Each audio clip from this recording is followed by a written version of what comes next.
mighty new battleship Iowa has now joined the United States Navy in active duty. With her massive guns, the ship that carries Iowa's name once was one of the biggest and most powerful ships in the Navy's fleet.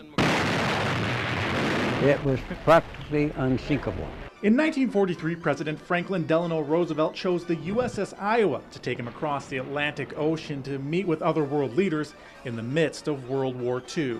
He wanted this ship to be heavily armed and heavy armor. And I can tell you, the armor on this thing, you wouldn't believe it. Deep within the armor, FDR's quarters, outfitted with a handicap-accessible bathtub for the polio-stricken leader. If there was bad days aboard this ship, I never was involved in any. I love this ship. But in recent years, days on the Iowa have been somber and lonely. This is where the USS Iowa has spent the last decade, tied up with dozens of other retired U.S. Navy ships at Sassoon Bay, about 40 miles northeast of San Francisco. The fate of the ships in this bay are constantly in question. In the 90s, many were sold for scrap. When I came aboard, I said, boy, it sure don't look like it does when I left it in 1945. 3 years ago, John Wolfenbarger joined a group of Iowans on a tour of the ship. It was an effort to encourage the Navy to preserve his old home. And I'll tell you, that means a lot. That means an awful lot. The efforts paid off late last year when the Navy awarded the Iowa to the Pacific Battleship Center, a group committed to restoring the vessel and making her into a museum. It's like a second life. I grew up on this ship in my early 20s, and now I'm 46 years old, and I'm back. Michael McIntaggart served on the ship in the 80s. He was on board for one of its darkest days. The ship exploded, the turret exploded. It was an open breech explosion, and my space filled up with smoke.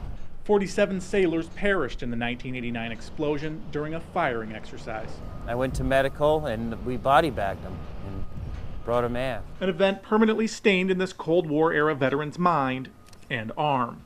Just days after the state of Iowa pledged support for the rehabilitation project, McIntaggart left his home in New York for California. I put my stuff in storage, I kissed my girlfriend goodbye, said goodbye to my friends and family, and drove across the country. State money funds supplies and contract work on the Iowa, but for veterans, the money means an opportunity to honor fallen friends by giving them the tools they need to restore its history. Thought, oh, well, I'll never see you again.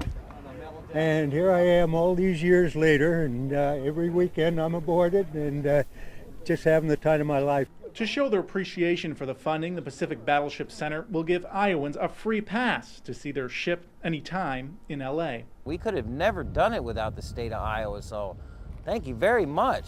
Thank you very much. This is your ship.